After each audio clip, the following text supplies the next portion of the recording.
Innal hamdalillah nahmaduhu wa nasta'inuhu wa nastaghfiruh wa na'udzu billahi min syururi anfusina wa sayyiati a'malina. May yahdihillahu fala mudhillalah wa may yudhlil fala hadiyalah. Asyhadu an la ilaha illallah wa asyhadu anna Muhammadan abduhu wa rasuluh alladzi la nabiyya ba'dah. Allahumma salli wa sallim ala nabiyyina Muhammadin wa ala alihi wa ashabihi wa man tabi'ahum bi ihsanin ila yaumiddin. Rabbi shrahli sadri wa yassirli amri wahlul 'uqdata min lisani yafqahu qawli. Alhamdulillah, segala puja dan puji hanyalah milik Allah Subhanahu wa taala. Dan semoga sholawat serta salam senantiasa tercurah limpahkan kepada panutan kita, inspirator kehidupan kita, yaitu Nabi Muhammad Shallallahu Alaihi Wasallam. Sahabat yang berbahagia, insya Allah pada kesempatan hari ini kita akan mencoba mengurai dan mengkaji klasifikasi atau tingkatan-tingkatan manusia yang berpuasa di bulan Ramadan. Sebelum menginjak ke sana, kita ulas secara cepat ya, agar pembahasannya nyambung sistematis, yaitu kita mulai dari pengertian puasa. Puasa atau saum, kita mengambil salah satu definisi dari Imam An-Nawawi rahimahullahu ta'ala, bahwa saum itu adalah al-imsaku min muftirati makhsusatin fi zamani makhsusatin bisyuruti makhsusatin. Puasa atau saum itu adalah menahan dari segala sesuatu yang membatalkannya fi zamani makhsusatin, di waktu-waktu tertentu, yaitu yang dari terbit fajar ya sampai terbenam matahari. Bisyuruti makhsusatin, dengan syarat-syarat yang khusus, yaitu syarat-syarat sah puasa, yaitu Islam, tamyiz, jadi mampu membedakan mana yang baik dan yang buruk. Yang ketiga, tidak dalam keadaan haid dan nifas. Dan yang keempat adalah mempunyai niat untuk melaksanakan puasa. Itulah definisi, salah satu definisi dari puasa atau saum. Nah, selanjutnya kita mencoba merenungkan bagaimana ternyata puasa itu mampu merefresh pikiran dan jiwa kita, membawa kita ke dalam sebuah kesadaran yang full, hidup dalam mindset yang lurus, hidup dalam kewarasan diri. Saum mengajarkan kita bagaimana pentingnya bersyukur kepada Allah Subhanahu wa taala.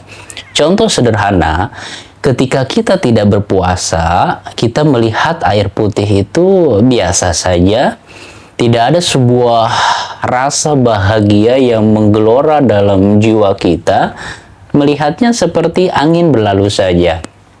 Ketika kita ingin minum air putih, ya tinggal bismillah, minum biasa saja. Tidak ada sebuah ekspresi lebih dari rasa bahagia. Tetapi apa yang terjadi ketika bulan Ramadan tiba, ketika kita berpuasa, apalagi di tengah-tengah terik matahari, apalagi di perkotaan, yang dimana jikalau aktivitas di luar, maka sungguh akan merasakan sebuah kehausan yang sungguh luar biasa.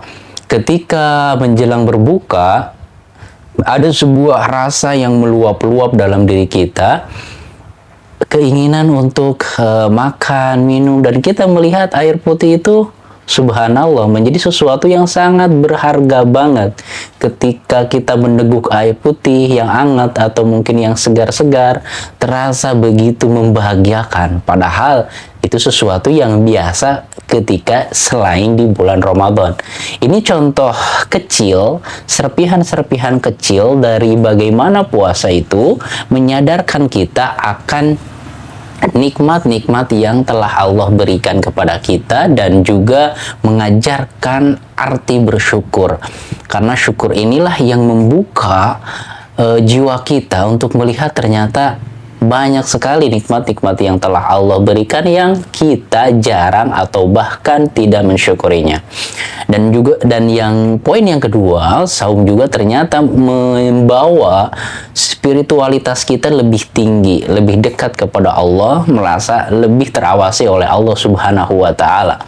Bagaimana ketika kita berpuasa, ternyata hidup kita itu tidak hanya berkutat masalah kerjaan, masalah mencari nafkah, menunggu gajian, terus mengeluarkan uang sesuai dengan pengeluaran seperti biasa. Tetapi ada sebuah dimensi yang mungkin sering kita lupakan, yaitu dimensi keimanan.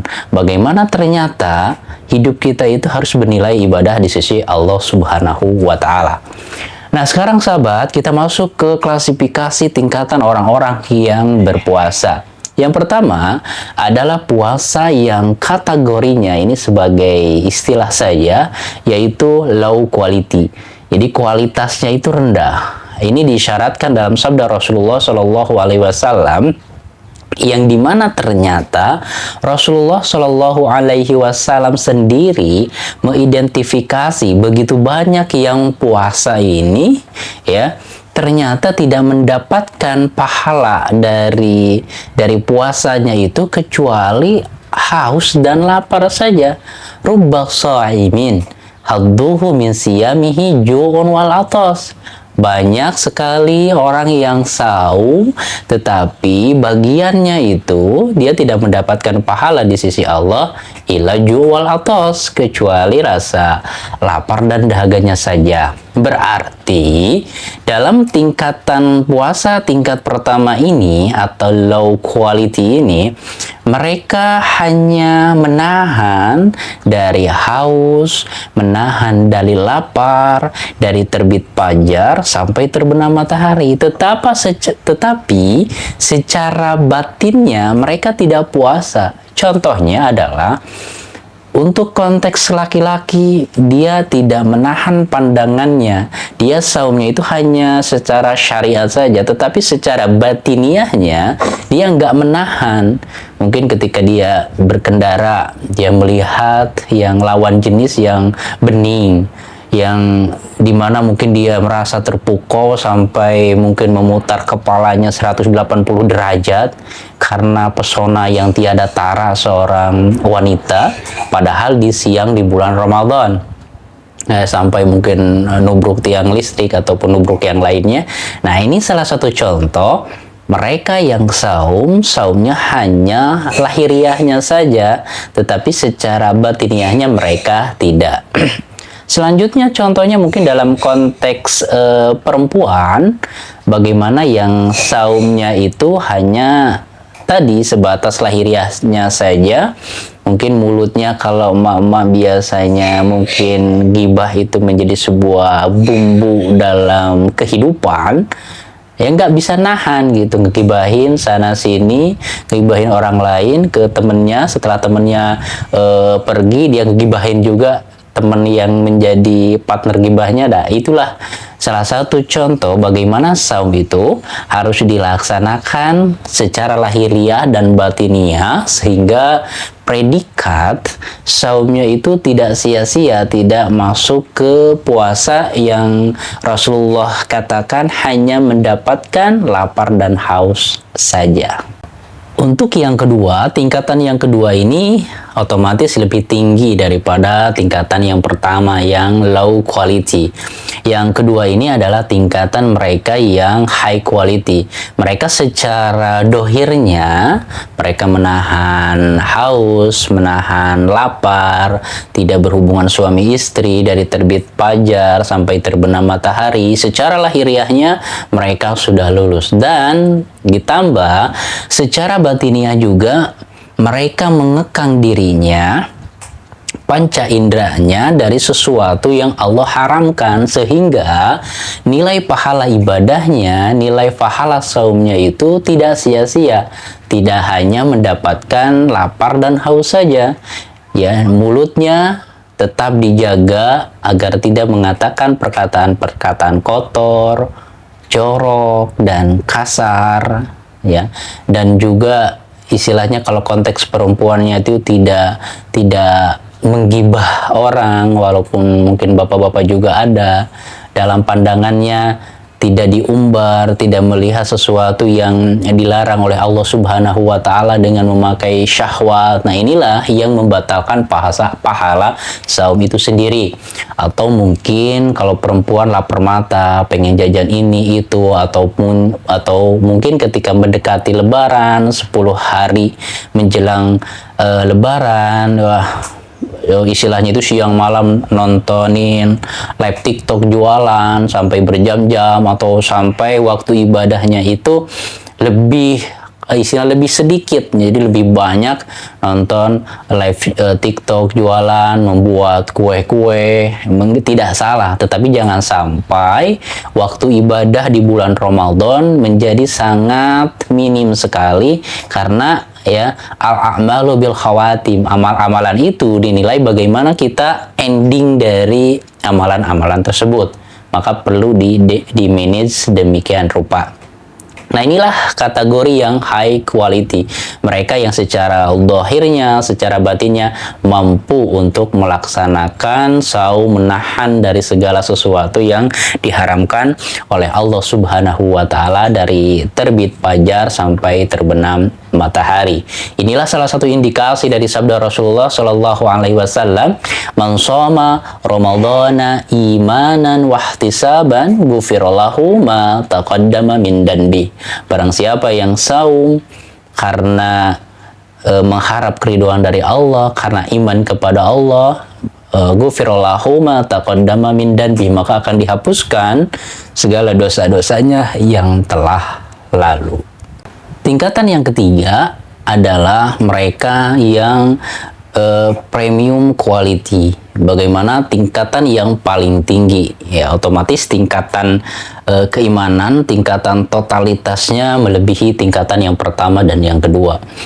Tingkatan yang paling tinggi ini adalah mereka yang saum secara lahiriah tadi dan batiniah tadi, tetapi mereka senantiasa berlanjut menahan dirinya secara zahir, secara fisik dan batinnya dari segala sesuatu yang melalaikan dari Allah Subhanahu wa taala. Jadi 24 jam mereka terkoneksi dengan Allah Subhanahu wa taala. Setiap apa yang mereka lakukan, mereka awali dengan berdoa kepada Allah untuk menjadikan apa yang dia perbuat bernilai ibadah di sisi Allah Subhanahu wa taala, termasuk tidurnya, melaksanakan adab-adab tidur, berdoa, dan lain sebagainya. Inilah kategori yang paling tinggi saumnya, yaitu benar-benar menjaga dirinya secara totalitas lahir dan batinnya 24 jam dari hal-hal yang Allah haramkan, sebagaimana firman Allah, alladzina yadhkurunallaha qiyaman wa qu'udan wa 'ala junubihim. Mereka senantiasa mengingat Allah, mereka senantiasa terkoneksi hatinya dengan Allah Subhanahu wa taala setiap menit, setiap detik, bahkan dalam keadaan berdiri, duduk dan berbaring sekalipun. Inilah tingkatan yang paling tinggi, dan mungkin ini hanya generasi-generasi yang luar biasa seperti di zaman sahabat Rasulullah Shallallahu alaihi wasallam, bagaimana mereka menahan dirinya totalitas ya, dan juga beribadah kepada Allah dengan bersungguh-sungguh. Ketika malam tiba, bagaimana digambarkan para sahabat Rasulullah, mereka asik dengan tilawah Al-Quran, mereka asik dalam beribadah kepada Allah Subhanahu wa taala sehingga bercucuran air matanya. Mereka beribadah seperti rahib-rahib, begitu lembut hatinya. Tetapi ketika pagi tiba, mereka menjadi hamba-hamba Allah yang benar-benar totalitas berjuang demi Allah, berjuang di jalan Allah Subhanahu wa taala. Dalam konteks kekinian ya, mungkin ketika pagi tiba mereka bekerja dengan produktif, tidak orientasinya tidak menjilat atasan, mencari validasi dari manusia dan lain sebagainya. Semua dilakukan karena Allah Subhanahu wa taala. Ini konteks yang mungkin sangat tinggi levelnya, Dan semoga di bulan Ramadan ini kita bisa benar-benar mendidik diri kita, menundukkan hawa nafsu kita, sehingga kita mencapai sebuah tujuan yang paling luhur dari puasa itu sendiri, yaitu jadi insan-insan yang bertakwa. Demikian, Assalamualaikum warahmatullahi wabarakatuh.